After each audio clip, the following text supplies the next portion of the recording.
पिघलने लगी है और वो इस भयानक जंग से जीत गया।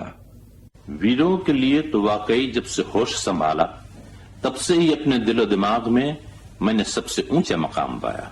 लेकिन तवारीख जैसे सब्जेक्ट में बचपन में मेरी कोई खास दिलचस्पी नहीं थी।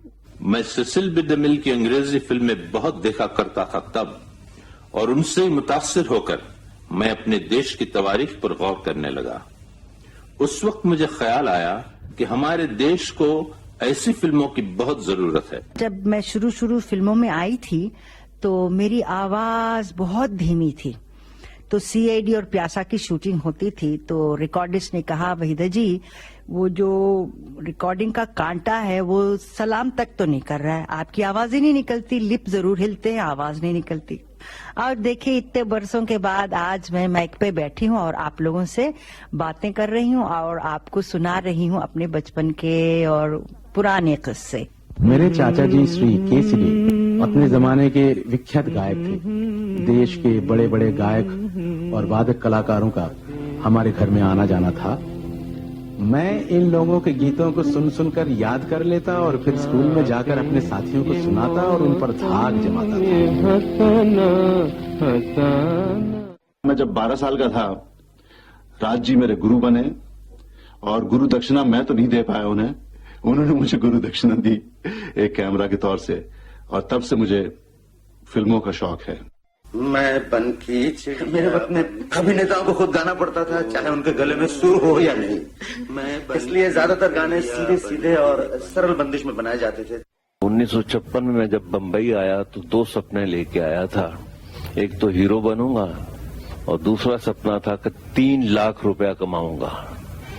विविध भारती के माध्यम से अनगिनत फिल्मकारों, कलाकारों, गायकों और संगीतकारों ने सुनने वालों से अपना नाता जोड़ा है।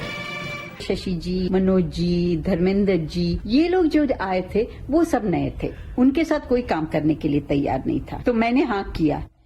मुझसे अक्सर लोगों ने पूछा है मेरी सफलता का राज, और मैंने हमेशा एक ही बात महसूस की है कि मैं गीत के भावों को पूरी तरह समझने की कोशिश करती हूँ, उन्हें दिल में गहरा उतार लेती हूँ, और फिर संगीत निर्देशक की दी हुई धुन भी मेरे मन में बार बार गूंजती रहती है। फिल्म जगत से जुड़ी हस्तियों ने न सिर्फ फिल्मों से जुड़े संस्मरण सुनाए, बल्कि अपने निजी जीवन और भावनाओं को भी श्रोताओं के साथ बांटा है। शुरू में लोग मुझसे कहते, ये भी कोई नाम हुआ?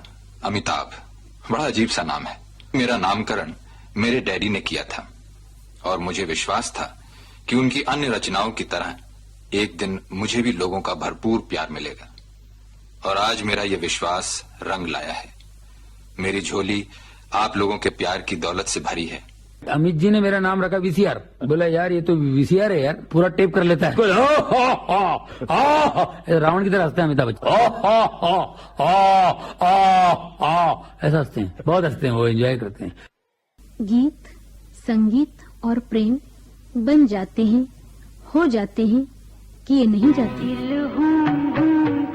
विविध भारती मूलतः फिल्मी मनोरंजन की सेवा है, इसलिए यहाँ जानी मानी फिल्मी हस्तियों को सदैव प्राथमिकता दी जाती है।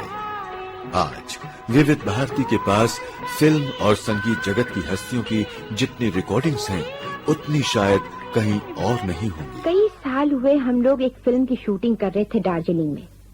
लोकेशन पर काफी पहले पहुंच गए, लेकिन अब किस्मत की बात कहिए कि उस दिन बादल छाए हुए। विविध भारती का संग्रहालय एक ऐसा खजाना है जिसकी कोई कीमत नहीं आंकी जा सकती। सर्दी भी काफी जोर की है। बेहतर तो ये होगा इस खजाने को और समृद्ध तो बनाया ही जा रहा है, उसकी दौलत की उम्र दराजी के लिए भी कदम उठाए जा रहे हैं। महत्वपूर्ण रिकॉर्डिंग्स को डिजिटाइज किया जा रहा है। कुछ लोग ताश खेलने लगे, कुछ ने आपस